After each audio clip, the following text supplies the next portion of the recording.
Pak Prabowo sebagai partai yang disampaikan oleh Ibu Mega dan fraksi, kita mendukung secara strategis, mitra strategis. Mitra strategis. Itu akan dibahas di Kongres nanti, mendukung Pak Prabowo secara strategis. Proses pelembagaannya begitu. Jadi dulu kita di dalam pemerintahan atau di luar pemerintahan, atau kita mencalonkan seorang kandidat menjadi presiden, itu bukan mengusung orang, bukan memindahkan Gus Im dari Kompas ke Plaza Senayan, naik Grab, bukan. Ini mengusung ide, mengusung tentang narasi Indonesia ke depan seperti apa. Ini begitu juga kalau di oposisi atau di luar pemerintahan. Putusan mitra strategis ini setelah Bu Mega ketemu Prabowo kemarin, Mas? Bisa waktunya kan dilihat cukup bersamaan. Tapi sebenarnya kalau kita lihat beliau berdua antara Bu Mega dan Pak Prabowo ini secara personal memang tidak ada kendala psikologis dan historis. Dan kemudian yang ada kendala sama siapa?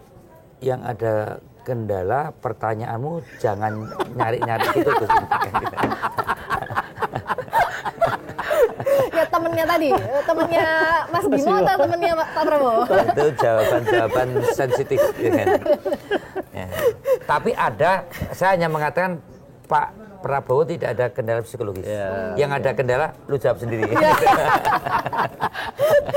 Yang gimana mau ada kendala, orang Bu Mega juga kasih kode kan. Kasih kode, ada presiden yang mau makan nasi goreng lagi. Presiden ya? Iya, presiden. Bukan mantan presiden ya? Bukan mantan presiden. Berarti kan menjabat. Diamini juga oleh Mensesnek. Ya, iya. Kalau ketemu, kalau pantunnya kan beli kedondong campur basreng, ayo dong bareng makan nasi goreng. Nah, gitu kan? Iya. Gitu, jadi kapan ini gimana sih Mas, after yang pertemuan pertama itu emangnya masih ada yang masih belum diomongin, itu harus sebenarnya hanya bahasa-bahasa bahwa Bu Mega dan Pak Prabowo itu menunjukkan ada keakraban di antara beliau. Itu jadi bahwa simbolisasi keakraban itu adalah nasi goreng, ya itu wujud sudah dimasakkan oleh Ibu Mega, dimakan bersama lagi. Iya. Ya. Ini suatu menurut saya simbolisasi di mana Ibu Mega dan Pak Prabowo ini kan ini tokoh, satu tokoh politik, dua-duanya ketua umum partai, satu pemenang pilpres, satu pemenang pemilu. Pileg. Jadi saya melihat bahwa hal-hal yang dibicarakan tentu bukan ecek-ecek, ya kan? Betul.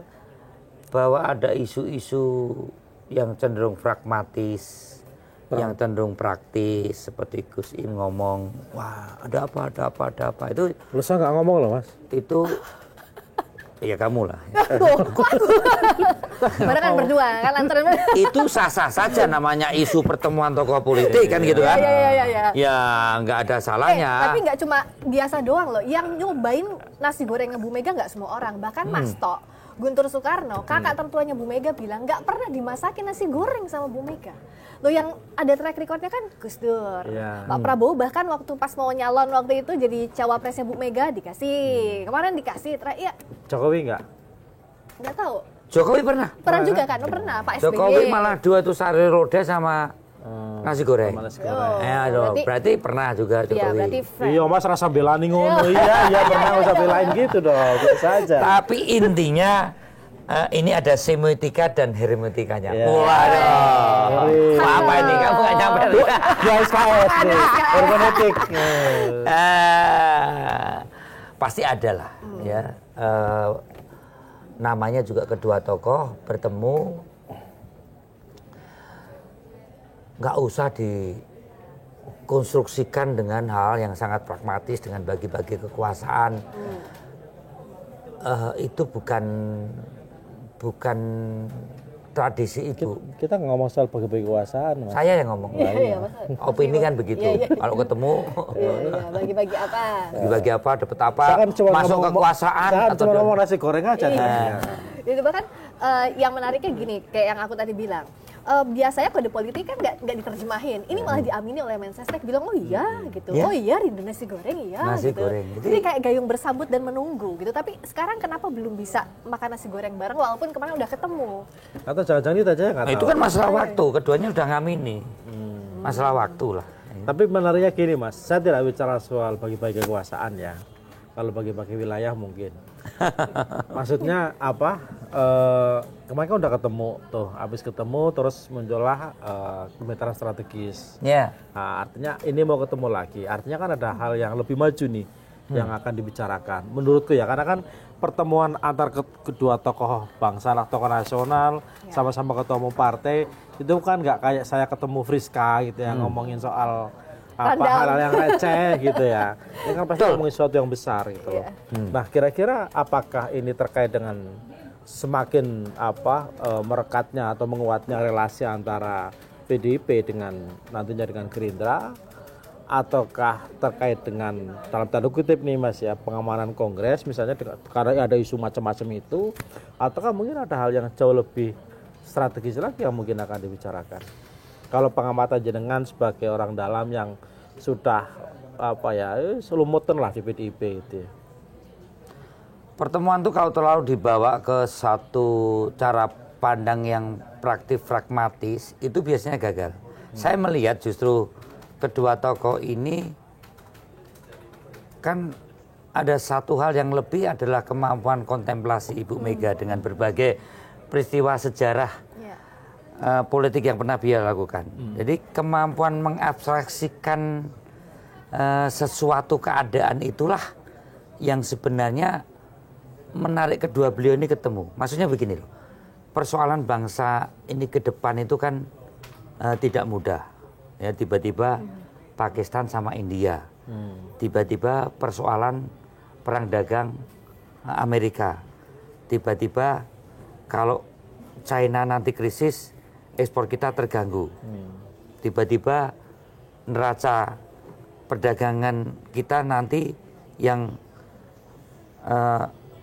dengan Amerika surplus akan terjadi defisit. Kalau China krisis karena berbagai proteksi dari negara-negara yang dimainkan Donald Trump, berarti produksi menurun, ekspor kita ke Amerika menurun. Banyak persoalan-persoalan yang terkait dengan kepentingan bangsa ke depan ini tidak satu hal yang mudah, dan saya melihat kemampuan mengabstraksikan berbagai persoalan inilah yang membedakan. Mohon maaf, Ibu Mega bicara soal bangsa-bangsa, negara-negara, rakyat-rakyat, bahwa turunan teknokratiknya itu muncul di Pak Prabowo, ya kan? Teknokratiknya di Pak Prabowo. Pak Prabowo pasti akan menerangkan Danantara. Pak Prabowo pasti akan menerangkan bagaimana pertemuannya dengan Jinping yang diutus misalnya Sugiono dengan Menhan.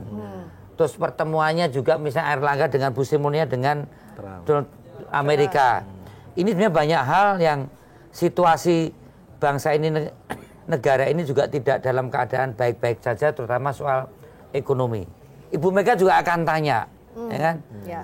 Secara strategis, mitra strategis, persoalan bangsa ke depan dengan tujuan negara yaitu mencerdaskan kehidupan bangsa dan mensejahterakan rakyat Indonesia ini adalah komitmen strategis kita di dalam berbangsa dan bernegara. Tapi kalau kemudian teknokratiknya muncul makan siang gratis, terus kemudian bikin koperasi desa merah putih, kemudian 3 juta rumah, ya kan? Terus kemudian SD rakyat. Programnya temannya Mas Bimo ya semua kan? itu. Sobat. Ibu juga kan tanya, duit sopo kan, kan itu loh. Maksudnya kalau ketemu itu kan akan tahu saling posisinya masing-masing, gitu loh. Secara strategis untuk mencerdaskan kehidupan bangsa, siapa yang nggak pengen punya sekolah rakyat? Pasti didukung dong, ya. Untuk wujud kesejahteraan umum dan cerdas, rakyatnya sehat, makan siang gratis, oke dong. Untuk setiap sandang pangan papan 3 juta rumah, oke dong. Gas. Gitu kan? Oke gas. Ini duit saka ndi? Aku yang melaku kabeh duit kok ngendi kan mesti ditanyakan. Iya, iya. Sementara 3.600 triliun APBN kita jatuh tempo bulan Juni hampir sekitar Iya. 1.200. Iya. Bunganya 600 triliun. Saya kira banyak hal yang tidak sekedar itu tadi, hal yang CC Menje itu dibicarakan. Saya percaya CC abstraksi. Menje itu yang mana, Mas? Kita nggak ngomong apa-apa kok. Itu masalah kongres, Ibu itu sudah Oh iya. firm, ya kan? Untuk urusan-urusan posisi di dalam pemerintahan atau di luar pemerintahan sudah menyampaikan kecenderungan tetap di luar pemerintahan, tapi sebagai mitra strategis. Kita percayakan navigasi 5 tahun ini pada Pak Prabowo dengan cara pandang kacamatanya ini PD ini Bu Mega ini. Yang pertama NKRI, masih NKRI enggak, ya kan? Karena NKRI ini adalah komitmennya Bung Karno, PNI dan TNI. Masih pakai konstitusi Undang-Undang 45 enggak?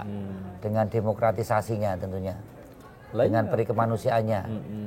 Masih berpihak kepada kepentingan rakyat enggak? Masih Pancasila enggak? Maksud saya, kita tentu akan sebagai mitra strategis. Tapi akan kritis.